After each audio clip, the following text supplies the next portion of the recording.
Barranco da Pedra. Senta que lá vem história. Senta que lá vem caos. Serranópolis, 50 anos atrás, certinho. 50 anos atrás. Estavam reunidos na casa da dona Maria Gonzaga. Proprietário lá, o filho Paulo Lobão. E junto estavam os amigos Davi de Brito, Sadi e Edson Precata, Edson do Cartório, como é conhecido. E então estava Davi, Edson, Sadi e o Paulo Lobão. E em seguida chegou João Lara e o Degas. Chegou o João Lara e o Lideão Lucas lá. Eu falo que há 50 anos atrás, que eu tinha 13 anos. E aí chegou eu e o João Lara. E a turma estava lá fazendo uma galinhada, tomando uma branquinha, uma cervejinha. E resolver, na hora que eu cheguei, mas o João Lara, como era moleque, o Sadi deu a ideia de me batizar. Era a primeira vez que eu tinha chegado lá com aquela turma ali para fazer uma galinhada. Pegou uma garrafa da geladeira, essa de plástico, meia laranjada, que tinha, toda geladeira tinha uma daquela. E uma jarra. Toda geladeira tinha. E aí o Paulo Lobão me segurou, e o Davi e o Sadi pegou a garrafa da jarra geladinha. Lembro como se fosse hoje na divisa da sala com a cozinha. O Edson era o fazedor da galinhada, o Edson Cartório. Estava fazendo a galinhada na cozinha. E o Sadi, o Lobão e o Davi de Brito me segurou pelos braços. Eu também não tive reação nenhuma. Tava doido que batizasse mesmo. Ai, ai. Despejou aquela jarra gelada na minha cabeça. E aquilo foi caindo nas costas, assim que eu vou falar. Se tivesse um balde para rogar tudo uma vez, era melhor. Batizou. Batizou e aí vai, toma uma coisa, toma outra. E o moleque, né? Bebia um cortesano, uma pinguinha mais pequena um pouco, esperando essa galinhada sair. E eu, mas o João Lara, nós gostávamos, eu, João Lara, Lobão, todo mundo, essa turma tudo, gostava de fazer serenata. E o João Lara combinou de fazer a serenata. E o Paulo Lobão tinha um disco compacto duplo, que tinha a música Mississippi. E nós doidinhos para fazer uma serenata com Mississippi. E nós não tínhamos o disco do Mississippi. E o Paulo Lobão toda a vida enjoado, detalhista com as coisas dele que eu tinha de ver. Quarto dele trancado e os discos em cima da cama. E a divisa da sala para o quarto dele era de forro paulista. Esse estuque antigo. Então era de forro paulista, bem pregadinho, bem arrumadinho. Só que criou um buraquinho na emenda de um forro paulista ali com o outro, criou uma gretinha. Eu, o João Lara, olhava pela greta, nós víamos o disco do Mississippi em cima da cama, do Paulo Lobão. Mas do quarto trancado. Resumindo, falei, João Lara, você leva o Paulo aí no 7-1 e vai e não deixa ele prestar atenção em mim, não. Peguei uma faca de cozinha, fui no fundo do quintal, cortei um galho de jabuticaba, galinha assim, fiz uma entainha na ponta dele, uma entainha assim com a faca, ele fez uma frestinha. E aí conversei com o João Lara, né? Falei, agora você mantém o Paulo Lobão ocupado lá na cozinha.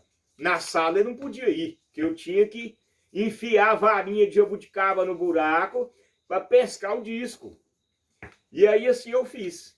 O João Lara ficou lá conversando, não deixava ele vir para a sala, e eu fui com o galinho de jabuticaba, até que eu levei aquela furquinha que eu tinha feito no disco deitado, né? Levei e aí fiz assim, e vim puxando, na hora que o disco deu um pouquinho naquele buraquinho, eu grudei ele com a unha assim, falei que nem que quebra, puxei. Levei lá para o terreiro, para lá, da porta que sai para a rua, escondi o disco, e aí voltei, e aí a galinhada saiu, nós comeu aquela galinhada, vambora. E o João Lara saiu. Pegamos o disquinho do Mississippi, vambora. E o João Lara tinha uma radiola, uma sonata. E aí a radiola tem a parte onde é que você põe o disco e a tampa dela é o alto-falante. E tem um fio comprido assim, de uns 2 metros. E aí mas o João Lara saiu, pegou a radiola dele, eu enfiei o disco por baixo da camisa. Disco compacto, duplo, é pequeno assim, ó. Não é um vinilzão 6, 12 músicas, não. Ele é pequeno assim. E aí, nós fomos embora fazer a serenata. A primeira serenata na casa da Nilta, que foi, saudosa Nilta, que foi a esposa de João Lara, que concedeu os filhos para ele lá. E aí, nós fomos fazer a serenata para a Nilta. E a casa dos pais da Nilta era de frente à máquina do seu Dominguinho. Dominguinho, pai do Nilson, do açougue ali do Serra Nova. E aí, no disco tinha Mississippi, tinha 2 músicas. Uma e o Mississippi. E na serenata, a gente tocava 3 músicas. Tocava 2, a terceira você deixava ela tocar.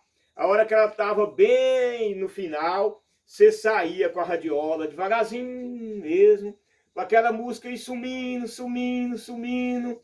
Até a hora que a música acaba, você já estava assim uns 30, 40 metros da janela da moça. E aí, e a maior gratificação que tinha de uma serenata era o piscar das luzes. Aí você ficava olhando para ver se a luz ia piscar, em agradecimento que estava ouvindo a sua serenata. E serenata, tem fazedor de serenata de todo modelo. Tem uns que ficam conversando, cochichando, e bebe, né? E fica cochichando, e trupica, e que é piseiro danado. Esse né, não é serenateiro, não. Isso é quebra-galho. Serenata, você conversa antes de você chegar na janela da moça. Você chegou na janela, silêncio total, as músicas já estão tudo programado ali. O barulhinho de tirar o disco, pô, outro normal. Mas conversar, essas coisas, não.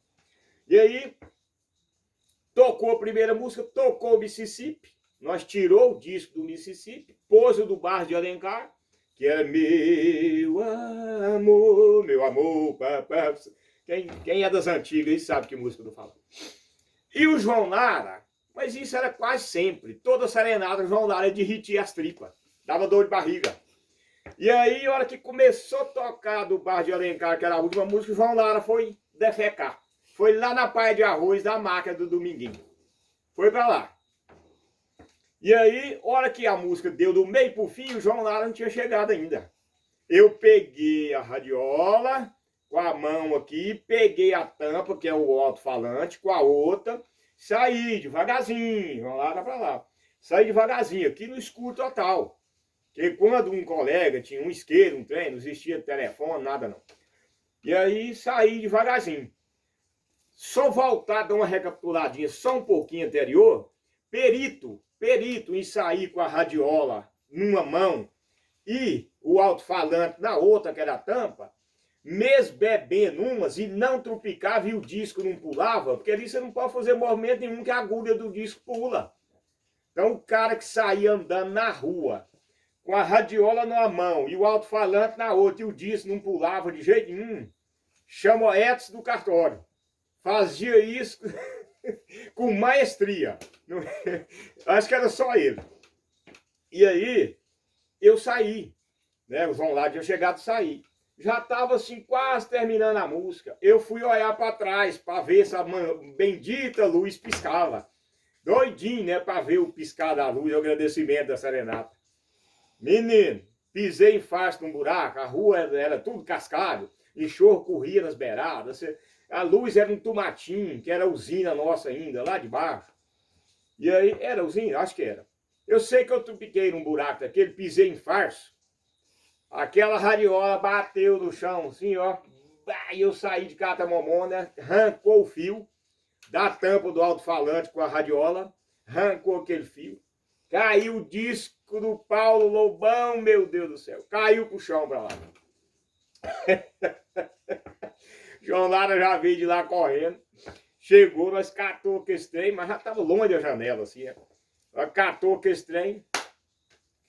foi lá para minha casa, aí lá nós foi analisar os estragos, emendar fio, pegar o disco do Lobão, passar a franela, limpar bem limpinho. Aí no outro dia, quem vai entregar o disco? Ô João Lara, você entrega. O João Lara, não, quem entrega, eu sei, você que pegou. Então vai nós dois. Chegando nós dois depois. O Paulo tava bravo, porque ele tinha visto, nós tínhamos pegado o disco dele, filado, né, pelo buraco. É, Lobão, larga a mão de brabeza, rapaz. Serenada foi das melhores do mundo. O disco tá aí, o disco não estragou, não. Vinil não quebrar, não quebra, né?